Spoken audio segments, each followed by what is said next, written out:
بسم اللہ الرحمن الرحیم۔ السلام علیکم ڈیئر اسٹوڈنٹس۔ اللہ رب العزت جو مالک الملک ہے، کل سلطنتوں کا مالک ہے، اس کی کرسی 8ویں آسمان پر ہے، یعنی 7ویں آسمان سے اوپر۔ اس کی لامحدود سلطنت کے خدمتگار عالم جبروت میں قیام کرتے ہیں۔ ان کی عبادت گاہ خانہ کعبہ کے عین اوپر 7ویں آسمان پر بیت المعمور یا بیت العزت کہلائی جاتی ہے، جس میں ایک دن میں 70,000 فرشتے عبادت الہی کے لیے داخل ہوتے ہیں، اور پھر قیامت تک ان کی باری نہیں آئے گی۔ مسبب الاسباب کی خدمتگاروں کی یہ ان گنت فوج، جس کی اصل تعداد صرف وہی جانتا ہے، اس کے حکم اور مرضی سے اس کائنات کے نظام کو چلانے کی ذمہ داری سنبھالے ہوئے ہیں۔ یہ اللہ کے ملائکہ انسانوں کو نظر نہیں آتے۔ ان فرشتوں کے اہم کاموں میں سے ایک کام اللہ کے پیغام وحی کو انبیاء اور رسل تک پہنچانا تھا، جو انہوں نے بخوبی کیا، اور یہ آسمانی کتب و صحائف انسانوں کے لیے علم کے راستے پر مشعل راہ کا کام کرتے رہے ہیں۔ آج کے تدریسی عنوانات ہیں: ملائکہ پر ایمان، آسمانی کتب پر ایمان، اور قرآن کی خوبیاں۔ ان عنوانات کو پڑھنے کے بعد آپ طلبہ اس قابل ہوں گے کہ فرشتوں کے تصور کو بخوبی سمجھ سکیں۔ طلبہ آسمانی کتب کے مقاصد سے واقف ہوں گے۔ قرآن کریم کی امتیازی خوبیاں جاننے کے بعد اس کی ہدایات پر عمل پیرا ہوں گے انشاءاللہ۔ انسان مسجود ملائک ہے۔ روز ازل بحکم باری تعالیٰ ملائکہ نے آدم کو تعظیمی سجدہ کیا۔ گزشتہ شریعتوں میں تعظیمی سجدے کا رواج قائم رہا، لیکن شریعت محمدی صلی اللہ علیہ وآلہ وسلم میں کسی بھی معتبر سے معتبر ہستی کے سامنے سجدہ تعظیمی کی ممانعت ہے۔ فرشتوں کے اللہ تعالیٰ نے بہت سے کام مقرر کیے ہیں، جن میں سے ایک کام اللہ کا پیغام انبیاء اور رسل تک پہنچانا تھا۔ آسمانی کتب و صحائف اسی طرح ہم تک پہنچے ہیں۔ سورہ بقرہ آیت 177 اللہ تعالیٰ فرماتا ہے: لیکن بڑی نیکی تو یہ ہے کہ جو ایمان لائے اللہ پر اور قیامت کے دن پر اور فرشتوں پر اور آسمانی کتابوں پر اور سب پیغمبروں پر۔ اب ہم ملائکہ کی تعریف جانتے ہیں، یعنی اس کے لغوی اور اصطلاحی معنی دیکھتے ہیں۔ ملائک یا ملائکہ لفظ جمع ہے، اور ملک اس کا واحد ہے، جس کے معنی ہے قاصد یا پیغام رساں۔ قرآن پاک میں ملائکہ کے لیے رسول کا لفظ بھی استعمال کیا گیا ہے، اور لفظ رسول کے معنی بھی قاصد اور پیغام رساں کے ہیں۔ یہاں اس کے لغوی معنی قرآن نے استعمال کیے ہیں۔ اصطلاح اسلام میں فرشتے اللہ تعالیٰ کی نورانی مخلوق ہیں، ہر حال میں اللہ کا حکم بجا لاتے ہیں، اور اس کے حکم اور ہدایت سے سرے منہ یعنی بال کے برابر نہیں ہٹتے۔ ملائکہ کی فطرت کیا ہے؟ ملائکہ کی فطرت کے بارے میں یہ ہم جانتے ہیں کہ حکم الہی کی تکمیل ان کے لیے جبراً نہیں ہے، بلکہ اللہ تعالیٰ نے ان کی فطرت کو اسی نہج پر بنایا ہے۔ قرآن و حدیث کی تعلیمات سے ظاہر ہے کہ یہ گناہ یا خطا نہیں کر سکتے، معصوم ہیں، ان کی فطرت میں اپنے رب کی تابعداری ہے۔ تخلیق انسانی کے وقت جب فرشتے نے انسان کے بارے میں کہا تھا کہ آپ اسے زمین پر خلیفہ کیوں بنا رہے ہیں، یعنی اللہ تعالیٰ سے عرض کیا تھا کہ آپ اسے یعنی انسان کو زمین پر خلیفہ کیوں بنا رہے ہیں، یہ فساد کرے گا اور ہم آپ کی عبادت اور احکام کی بجاوری میں دست بستہ ہیں۔ تو ان کا یہ کہنا جذبہ اطاعت کے تحت تھا کہ کیا ہم فرشتے تیری اطاعت اور عبادت کرنے میں کم ہیں، جو خلیفۃ الارض پیدا کر رہا ہے۔ اور اللہ تعالیٰ نے فرمایا کہ یہ برتری علم کے باعث ہے، یعنی آدم کو برتری علم کے باعث ملی۔ تو فرشتے نے عرض کیا تو پاک ہے، ہمیں علم نہیں مگر جتنا تو نے سکھایا۔ یہ سورہ بقرہ کی آیت ہے۔ سورہ راف آیت نمبر 206 میں اللہ تعالیٰ فرماتا ہے، ملائکہ اللہ کی تسبیح کرتے ہیں اور اس کے آگے جھکتے ہیں۔ بنیادی تخلیق اور ادائیگی فرض کے لحاظ سے فرشتوں کی قسمیں اب ہم جانتے ہیں۔ سورہ فاطر آیت نمبر 1 اللہ تعالیٰ فرماتا ہے، ایسے پیغام رساں فرشتے ہیں جن کے 2 3 اور 4 بازو ہیں، اور اللہ تعالیٰ اپنی مخلوق کی ساخت میں جیسا چاہے اضافہ کر دے۔ جیسا کہ قرآن کریم میں ہے کہ حضرت ابراہیم علیہ السلام، بی بی مریم، حضرت عیسیٰ کی والدہ علیہ السلام، حضرت لوط علیہ السلام کے پاس فرشتہ انسانی شکل میں آیا۔ حضرت جبرائیل علیہ السلام حضرت محمد صلی اللہ علیہ وسلم کے پاس مجلس میں انسانی شکل میں تشریف لائے۔ صحابی وحیہ بن کلبی کی شکل میں جبرائیل علیہ السلام کئی مرتبہ صحابہ کی محفل میں آئے۔ حضرت مریم علیہ السلام جو نبی نہیں تھی، ان کے پاس فرشتہ جبرائیل کا آنا یا بی بی آمنہ والدہ محمد صلی اللہ علیہ وسلم کے پاس آنا، گفتگو کرنا ظاہر کرتا ہے کہ فرشتے نے انبیاء کے علاوہ بھی اللہ کے حکم سے عام انسانوں کے پاس پیغام پہنچایا۔ اس طرح ہر انسان کے ساتھ اللہ تعالیٰ نے فرشتے مقرر کر دیے ہیں جو اسے حادثات اور شر سے بچاتے ہیں۔ نیک انسانوں کے لیے فرشتے دعا اور دعا مغفرت کرتے ہیں، مصیبت میں تسلی یا بشارتیں دیتے ہیں، اور جو نیک کام کرے اس کی رہنمائی کرتے ہیں۔ سورہ حامیم سجدہ اللہ تعالیٰ آیت نمبر 30 میں فرماتا ہے، جن لوگوں نے اقرار کیا کہ اللہ ہمارا پالنے والا ہے، پھر اس قول پر ثابت قدم رہے، تو ان پر فرشتے نازل ہوتے ہیں اور ان سے کہتے ہیں کہ نہ ڈرو، نہ غم کرو اور خوش ہو جاؤ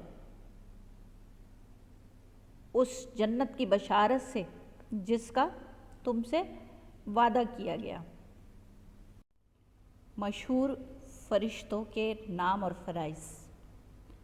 حضرت جبرائیل علیہ السلام، جنہیں روح القدس یا روح الامین بھی کہا جاتا ہے، آپ اللہ کا پیغام رسانی کا کام کرتے ہیں۔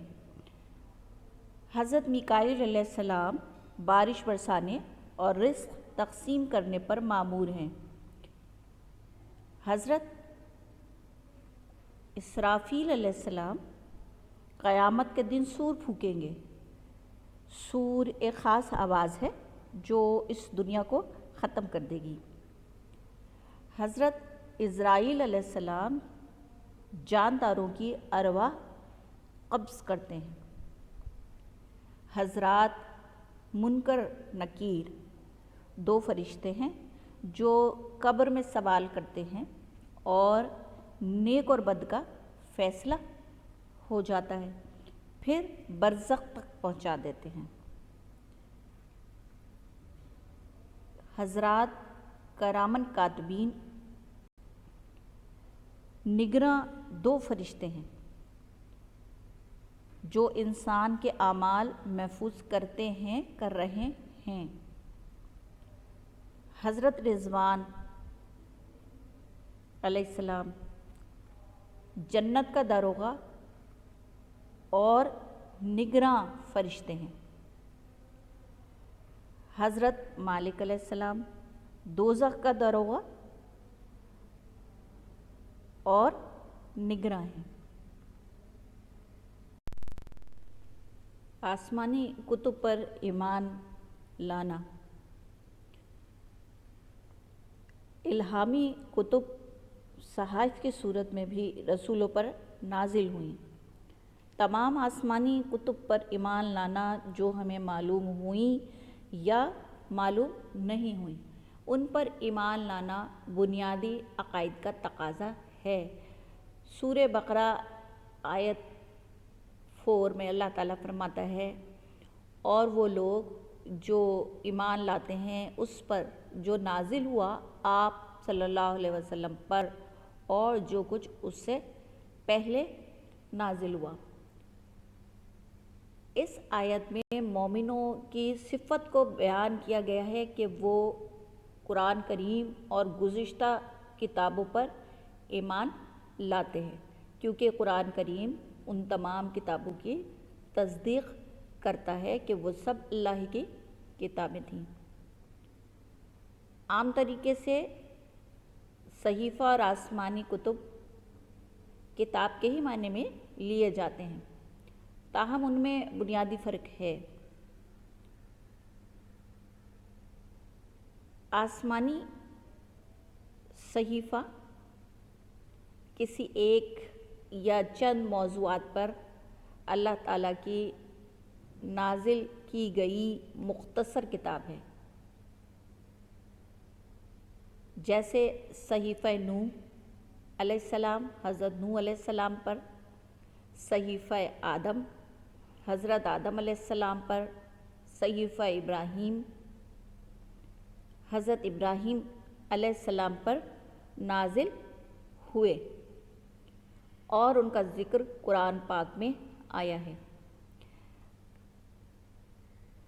مشہور آسمانی کتب جن کا قرآن پاک میں ذکر ہے، اور کتاب یا کے معنی کیا لیے جاتے ہیں کہ بہت سے موضوعات پر تفصیل سے نازل کیے جانے والا اللہ کا کلام کتاب کہلاتا ہے، جیسے قرآن کریم، زبور، انجیل، توریت وغیرہ۔ توریت حضرت موسیٰ علیہ السلام پر نازل ہوئی، زبور حضرت داؤد علیہ السلام پر نازل ہوئی، انجیل حضرت عیسیٰ علیہ السلام پر نازل ہوئی، اور قرآن کریم حضرت محمد صلی اللہ علیہ وسلم پر نازل ہونے والی آخری کتاب ہے۔ کیونکہ حدیث کے مطابق 313 رسول آئے، لہٰذا اتنی ہی تعداد میں صحائف و کتب بھی نازل ہوئے ہوں گے۔ اب دیکھتے ہیں کہ آسمانی کتب کی مشترکہ باتیں کیا ہیں۔ اللہ تعالیٰ کی توحید، رسالت پر ایمان، آخرت پر ایمان، فرشتوں اور کتابوں پر ایمان، عبادات کی تاکید، نیکیوں کی رغبت، جنت و جہنم کا بیان، تمام آسمانی کتب کی مشترکہ باتیں ہیں۔ تمام انسانوں کی رہنمائی کے لیے یہ کتابیں تھیں اور قرآن کریم موجود ہے۔ یہ تمام کتابیں فرشتہ جبرائیل کے ذریعے رسولوں پر نازل کی گئیں۔ اب دیکھتے ہیں کہ آسمانی کتب کی مختلف باتیں کیا ہیں۔ آسمانی کتب کی مختلف باتیں یہ ہیں کہ زمانے کے تقاضوں اور ہر دور کے انسانوں کے حالات کے لحاظ سے ان کی شریعتیں الگ الگ تھیں۔ عبادتوں کے طریقے، عبادتوں کے اوقات یعنی وقت، نمازوں اور روزوں کی تعداد الگ الگ تھیں۔ حرام و حلال کی تفصیلات الگ الگ تھیں۔ جو کتابیں بعد میں آئیں اور جو شریعتیں بعد میں نافذ ہوئیں وہ اپنے سے پہلے آنے والی کتابوں اور شریعتوں کو منسوخ کر کے نافذ العمل ہوئیں۔ دیکھیے کہ قرآن کریم اور دیگر آسمانی کتب میں کیا فرق ہے۔ قرآن کریم عربی زبان میں نازل ہوا۔ دیگر آسمانی کتب توریت، زبور، انجیل عبرانی زبان میں نازل ہوئیں۔ قرآن کریم دنیا کے ہر انسان کے لیے تا قیامت سرچشمہ ہدایت ہے، اور دیگر آسمانی کتب مخصوص اقوام اور خطوں کے لیے تھیں اور اب حکم الہی سے منسوخ ہو چکی ہیں۔ قرآن کریم محفوظ کتاب ہے جس کی حفاظت اللہ تعالیٰ خود کر رہا ہے، جبکہ دیگر آسمانی کتب لوگوں کے ہاتھوں تحریف و تبدل کا شکار ہو چکی ہیں۔ دیگر کتابیں ان کے رسولوں پر یکدم نازل کر دی گئیں، یعنی ایک دم پوری کتاب رسولوں کو دے دی گئی اور وہ اپنی قوم میں وہ کتابیں لے آئے، جبکہ قرآن کریم 23 سال 23 ایئرز میں بتدریج واقعات اور حالات کے مطابق نازل ہوا۔ قرآن کریم کی بے شمار خصوصیات ہیں جن میں سے کچھ کا ذکر ہم یہاں کرتے ہیں۔ قرآن کریم آخری آسمانی کتاب ہے۔ اب قیامت تک کوئی کتاب اللہ کی طرف سے نازل نہیں ہوگی، نہ ہی تشریعی اور نہ ہی غیر تشریعی وحی کا کوئی حصہ، جملہ، لفظ آسمان سے اتارا جائے گا۔ قرآن کریم ایک محفوظ کتاب ہے۔ اس کا انداز بیان، ترکیب، زبان و الفاظ ترنمی ہے اور ایسے وزن پہ ہے کہ اس کی تحریف و تبدل فوراً ظاہر ہو جاتی ہے۔ اللہ تعالیٰ خود اس کی حفاظت فرما رہا ہے۔ لوح محفوظ پر محفوظ قرآن کریم بالکل اسی طرح ہے جیسے یہ کتابی شکل میں آج ہمارے سامنے ہے۔ قرآن کریم کی زبان زندہ زبان والی کتاب ہے۔ یہ زبان آخرت کی زبان ہے۔ دنیا کے 20 ممالک سے زیادہ میں آج بھی قومی زبان عربی ہے۔ یہ زبان ایسی زبان ہے کہ کسی اور زبان سے متاثر بالکل نہیں۔ اس کی اپنی فصاحت عربی بولنے والوں کی تخلیق ہے۔ عالمگیر کتاب ہے۔ کل بنی نوع انسان کے لیے اس کتاب کو نازل کیا گیا۔ یا ایھا الناس، اے لوگوں کا خطاب اس بات کی دلیل ہے کہ اس کتاب نے، اللہ کے اس کلام نے تمام دنیا کے انسانوں کو پکارا۔ اس کی تعلیمات فطری اور ہر انسان کے لیے جدید سے جدید ادوار کے لیے سود مند ہیں۔ قرآن کریم کی ایک خوبی یہ ہے کہ یہ ایک جامع کتاب ہے، یعنی قرآن کریم تفصیل سے ہر موضوع پر بیان کرتا ہے اور ہر شعبہ زندگی کے متعلق کلام کرتا ہے۔ اس کی ایک اور خوبی عقل و تہذیب کی تائید کرنے والی کتاب ہے۔ قرآن کریم عقل کے خلاف کوئی بات نہیں کرتا۔ اسی لیے اس پر تحقیق ہونے کے بعد بھی کوئی ایک بات ایسی نہیں جو سچ ثابت نہ ہوتی ہو۔ اس میں کوئی بھی غیر اخلاقی بات نہیں ہے۔ کتاب اعجاز، یعنی اس کتاب کا اعجاز کیا ہے، معجزہ کیا ہے؟ قرآن کریم دعوت دیتا ہے کہ اس جیسی ایک صورت جو کم از کم 3 آیت پر مشتمل ہوتی ہے بنا لاؤ۔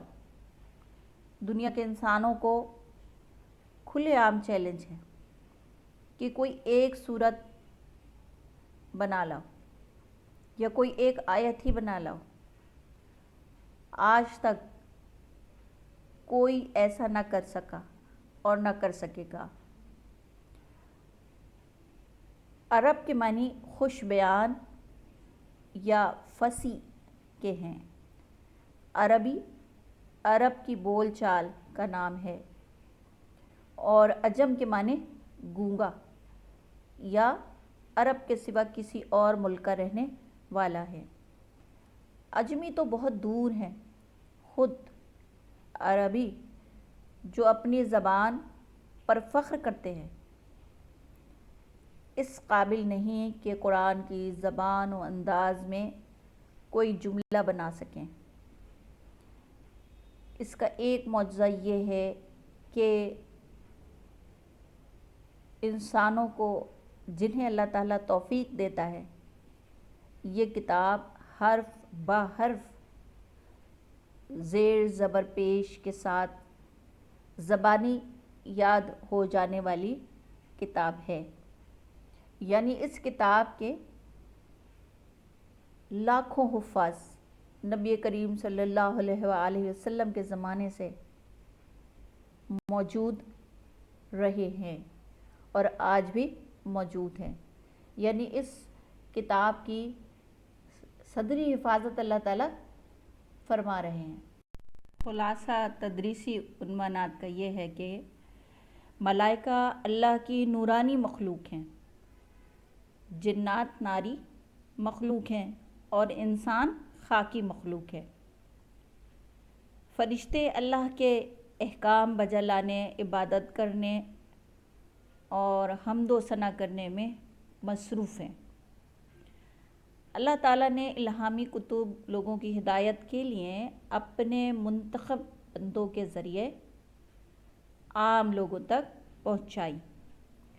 قرآن کریم حقیقی علم فراہم کرنے والی واحد کتاب ہے اور اس کی زبان عربی آج بھی دنیا کے 20 سے زیادہ ممالک کی قومی زبان ہے۔